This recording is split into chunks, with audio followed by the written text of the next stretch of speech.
between the Lewis acid and Lewis base, or the metal atom and the lipids. ठीक है जी, तो coordination compounds वो compound है जो कोऑर्डिनेशन कॉम्प्लेक्स फॉर्म होते हैं either by the formation of Lewis acid and Lewis base or coordination metal or lipids. Let we have a very basic example. First of all, Lewis acid और Lewis base के बारे में आप लोगों ने 11th class में अच्छे से स्टडी किया होगा. In 11th number 7 we have studied Lewis acids are those compounds which can accept electron pair. What I am saying, Lewis acids are those compounds which can accept the electron pairs. That means कैसे species है electron deficient, इनके पास electron की कमी है तभी तो electron pair को accept करना चाह रहे हैं. Can accept electron pair. And my dear students, अभी within just 5 to 10 minutes before मैंने आपको बताया था कि आपकी जो डी ब्लॉक एलिमेंट्स है उनको हम लेके चलते हैं to make the coordination complex. और हमने ये भी बोला था ऐसा इसीलिए क्योंकि उनके पास वेकेंट डी ऑर्बिटल्स. तो क्या मैं इस कंसेप्ट से और ल्यूइस एसिड के कंसेप्ट से ये बोल सकती हूँ कि आपकी जो डी ब्लॉक की मेटल्स हैं they are behaving as Lewis acid in the coordination complex. दोबारा सुनिए कि मैंने क्या बोला. In the coordination compound, these are formed by D block elements. Why D block elements? Because they have the vacant d orbitals. और जब हमने coordination compound की definition पढ़ी, हमने वहां पे देखा कि Lewis acid और Lewis base आपस में बॉन्ड बना. लुईस एसिड हम किसको बोलते हैं?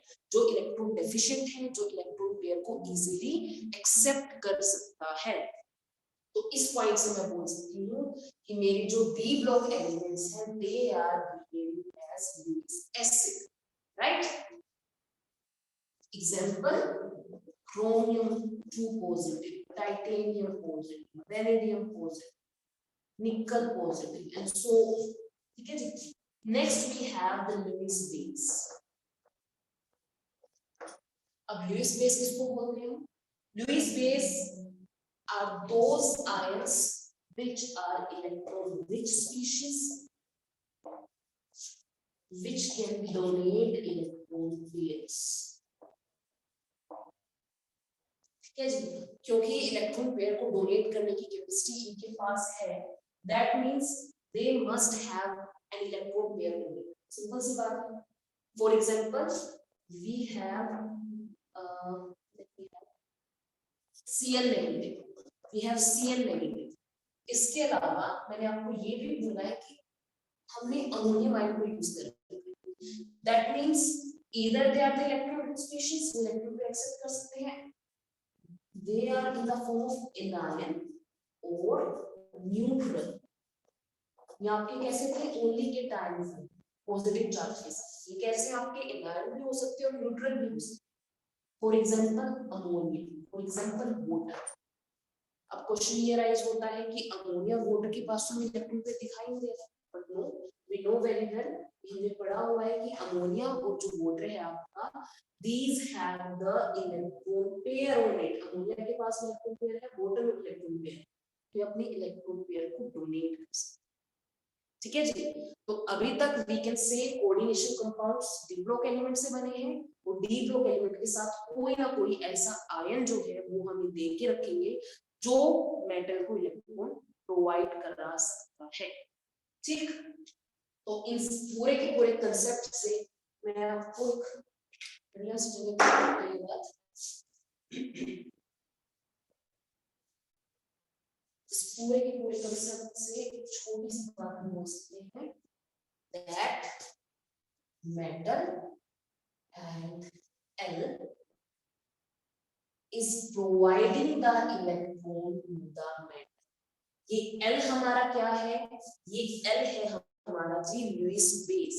और इस L को हम लैंग्वेज में बोलते हैं लिगेंड।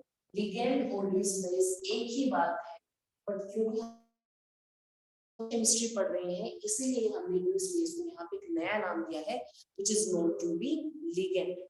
सो इसीलिए मैंने इसको क्या रिप्रेजेंटेशन दी है एल। और थोड़ा और अच्छा दिखाने के लिए मैं इस एल के ऊपर इलेक्ट्रॉन पेयर दिखा, ये इलेक्ट्रॉन पेयर इस एल को एक्सेप्ट कर रहा है, सॉरी जी लिगेंड के ऊपर जो इलेक्ट्रॉन पेयर है वो मेटल को डोनेट कर रहा है, ठीक है जी। और मैं मेटल के ऊपर पॉजिटिव चार्ज दिखा रही हूँ आपकी बेटर अंडरस्टैंडिंग। तो ये जो टाइप का बॉन्ड बन रहा है लिगेंड टू मेटल का, ऐसे कह लीजिए या ऐसे कह लीजिए की बात है, जस्ट डिफरेंट रिप्रेजेंटेशन। ये जो टाइप का बॉन्ड है जब इलेक्ट्रॉन पेयर मेटल को प्रोवाइड कराए जा रहे हैं, इसको हम बोलते हैं कोऑर्डिनेशन बॉन्ड, ठीक है जी। कोऑर्डिनेशन में सहयोग, लिगेंड और मेटल आपस में मिलकर सहयोग कर रहे हैं, एक इलेक्ट्रॉन पेयर प्रोवाइड कर रहे हैं, इलेक्ट्रॉन पेयर एक्सेप्ट कर रहे हैं। ये स्पेशल क्यों है? क्योंकि ये वाटर में डलकर भी डिसोसिएट नहीं होता, ये स्पेशल भी है इसकी, ठीक है जी। चलिए अब मूव करते हैं अपने नेक्स्ट टॉपिक पर। Before going on to the coordination compounds in details, I just want to explain some different types of terms.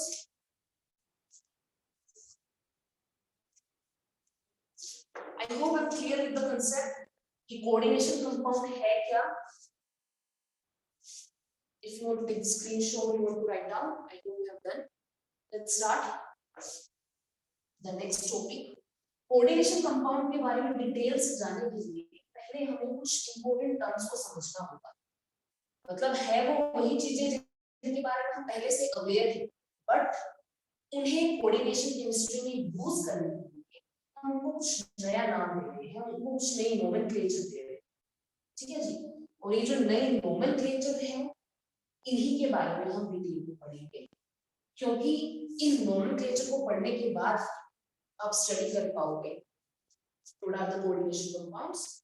Let's start with the very first topic, which is we'll get into some important terms. First one is coordination entity.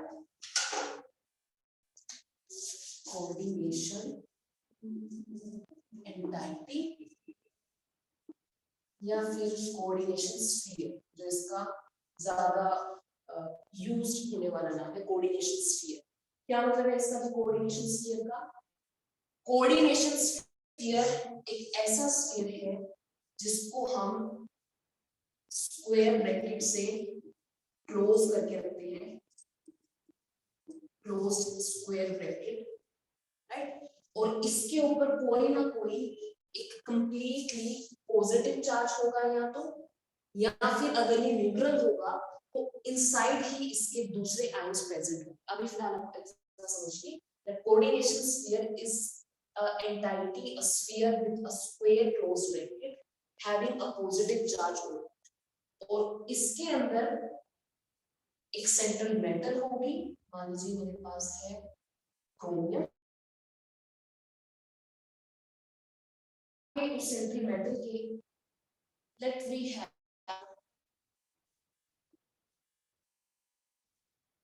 Ligands, ठीक है जी।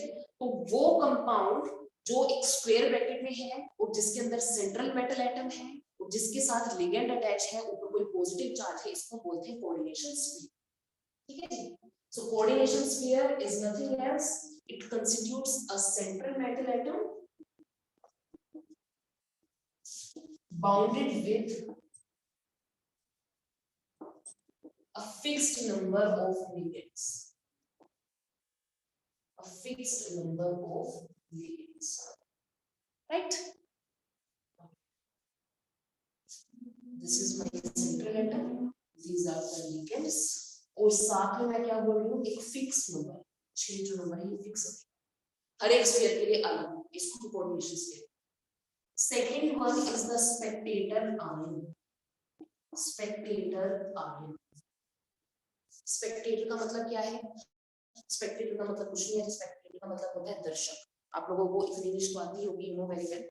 Suppose we are having the cricket match in the stadium जो stadium के अंदर जहां पे match हो रहा है, जिसको हमने बाउंड्री से कंप्लीट कवर कर रखा है, वो बाउंड्री के इनसाइड वाला एरिया है, उसको हम बोलते हैं कोऑर्डिनेशन स्फीयर। और उसके आसपास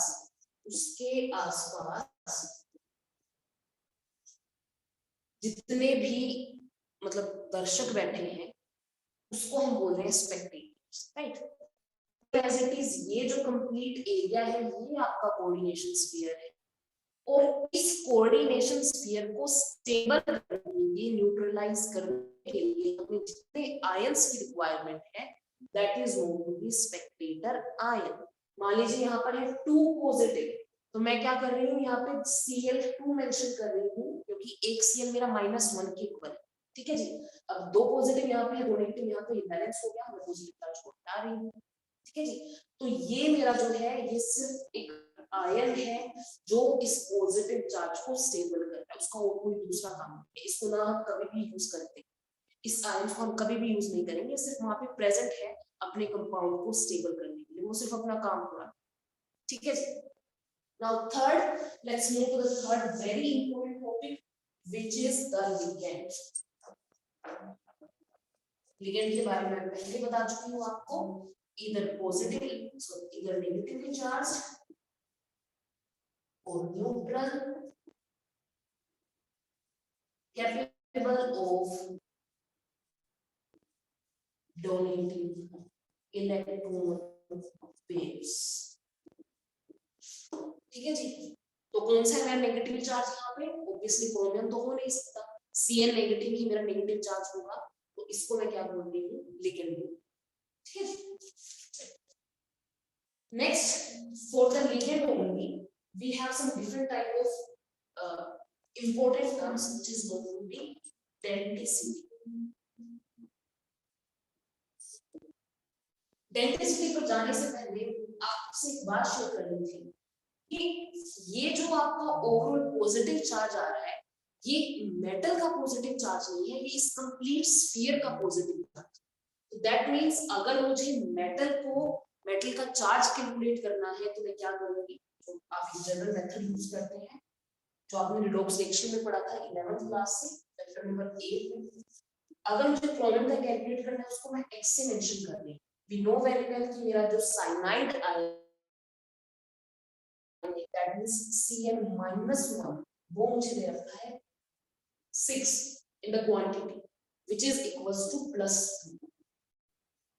So x minus 6 equals to +2, x equals to +2 + 6 + 8. इतना चार्ज जो है वो एक मेटल के ऊपर प्रेजेंट है। जो मैं आपको बार-बार बोल रही हूँ कि ये कंपाउंड कोई ऐसा नहीं है जो एक्चुअली में एग्जिस्ट कर रहा है, मैं आपको सिर्फ जनरल एग्जांपल समझाने के लिए, हर टर्म को एक्सप्लेन करने के लिए यूज करती हूँ। आई एम प्रीटी श्योर कि ये वाला कंपाउंड एक्चुअली में रियल लाइफ में एग्जिस्ट करता भी है, ठीक है, that is the separate issue. But the point is कि मुझे इतना पता चल जाए कि हर एक टर्म का, हर एक कंपाउंड का यहाँ पे बेनिफिट क्या है, काम क्या है, ठीक है जी। So let's move with the topic ligands denticity. अब डेंटिसिटी क्या है, एक बात होगी, सेंट्रल मेटल एटम होगी। डेंटिसिटी पर जाने से पहले इसको अगर मैं जनरल लैंग्वेज में बात करूं, डेंटिसिटी का मतलब होता है tooth. I would like to say dent word आपने सुना होगा, डेंटिस्ट वाला डेंट वर्ड आपने सुना, ठीक है, जो टूथ से रिलेटेड का। अब इस बात को समझो कि ये बोलना क्या चाहते हैं, ये इस बात को इस तरीके से एक्सप्लेन करना चाहते हैं कि जो काम टूथ का होता है, जो दांत का काम होता है, किसी को बाइट करना, ठीक है, सेम एज इट इज हमारे जो लिगेंड्स है, हमारे यहाँ पे जो नेगेटिवली चार्ज आयंस है या फिर न्यूट्रल भी, ये कितने टाइप से या कितने नंबर ऑफ एटम से सेंट्रल मेटल एटम पर अटैक कर सकते हैं, सेंट्रल मेटल एटम को इलेक्ट्रॉन प्रोवाइड करा सकते हैं, वो उसकी क्या होती है, डेंसिटी। दोबारा सुनिए what I am saying the ligands of the compound which have the number of donor atoms, जो लिगेंड के अंदर प्रेजेंट है, through which they can provide electrons to the central metal atom. ठीक, उसको हम क्या बोलते हैं, डेंटिसिटी। अभी समझने की कोशिश कीजिए इसका एक्चुअल मीनिंग क्या है। For example, we are having NH3 and H2O. हमें बहुत अच्छे से पता है कि इस वाले कंपाउंड के अंदर NH3 और H2O के अंदर हमारे पास सिर्फ ऑक्सीजन यहाँ पे प्रेजेंट है जहाँ लोन पेयर है, नाइट्रोजन प्रेजेंट है, and then we will have your doubts. Okay, तो मैं डेंसिटी के बारे में एक्सप्लेन कर रही हूँ। डेंसिटी क्या होता है आपका, कि कैसे डोनर एटम्स जो है वो सेंट्रल एटम पर अटैक कर सकते हैं, उसको इलेक्ट्रॉन प्रोवाइड कर सकते हैं। हमें बहुत अच्छे से मालूम है कि मेरा जो नाइट्रोजन एटम है या मेरा जो ऑक्सीजन है उसके ऊपर number of lone pairs present है। उन लोन पेयर्स के थ्रू यानी सिर्फ और सिर्फ अमोनिया में मेरा नाइट्रोजन और फोटन में मेरा ऑक्सीजन, ये ही मेटल एटम को इलेक्ट्रॉन प्रोवाइड करा सकते हैं।